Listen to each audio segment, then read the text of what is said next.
મહેસાણામાં પશુ આરોગ્ય કેન્દ્રને શર્મસાર કરતો કિસ્સો સામે આવ્યો।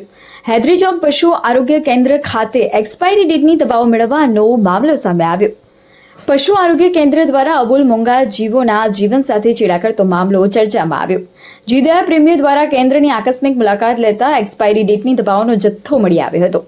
એ બાબતે પૂછપરછ કરતા કેન્દ્ર પર હાજર ડોક્ટર ભૂપેશ અમીને એક્સપાયરી ડેટની દવાથી હાલ કોઈ પશુ મરી તો નથી ને, એટલે હાલ ચા પાણી કરીને છૂટા પડવાનું કરો એવું કહીને ઉદ્ધત જવાબ આપતા હોવાના આક્ષેપ કરવામાં આવ્યા। સાથે સાથે ડોક્ટર મેઘા પટેલે સવાલ ઉઠાવ્યા હતા કે વારંવાર મળતી એક્સપાયરી ડેટની દવાઓથી અબોલ પશુઓના મોત થશે તો જવાબદાર કોણ?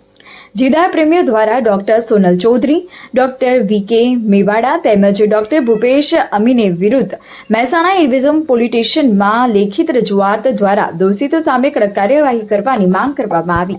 આશિષ પટેલ, મહેસાણા। આજ રોજ અમે સૌ જીવદયા પ્રેમી ભેગા થયા છીએ। એનું મેઇન કારણ એ છે કે મહેસાણા જિલ્લાની અંદર આરોગ્ય કેન્દ્રની અંદર છેલ્લા કેટલાય વર્ષોથી અબોલા જીવ સાથે ચેડા કરવામાં આવે છે। મહેસાણા જિલ્લાની અંદર આરોગ્ય કેન્દ્રની અંદર અવારનવાર એક્સપાયર ડેટનો જથ્થો મળતો આવ્યો છે, જેની ફરિયાદ સમગ્ર જીવદયા પ્રેમી દ્વારા અવારનવાર કરવામાં આવી છે। ભૂતકાળની અંદર બી ડોક્ટર અમીન સાહેબને પણ આ ફરિયાદ કરવામાં આવી હતી। તે સાથે આજે અમારી જીવદયા પ્રેમી ટીમ દ્વારા હૈદરી ચોક ખાતે એક્સપાયરી દવાનો જથ્થો પકડાયો। રંગે હાથે જથ્થો પકડાયા પછી ત્યાંના અધિકારીઓએ એવું કહ્યું કે કોઈ પશુ મરી તો નથી ગયું ને?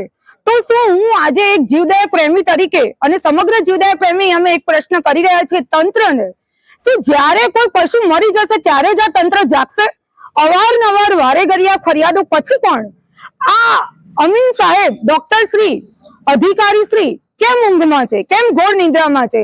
તો હું આજે મીડિયા માધ્યમથી અને સમગ્ર જીવદયા પ્રેમી વતી આપને અરજ કરું છું કે યોગ્ય પગલા લેવામાં આવે અને કડક કાર્યવાહી કરવામાં આવે અને જે તે અધિકારી આ સમગ્ર ઘટનામાં સંડોવાયેલા છે વર્ષોથી અને ઘોર નિંદ્રામાં છે એવા અધિકારીઓને સસ્પેન્ડ કરવામાં આવે એવી હું આપને અરજ કરું છું।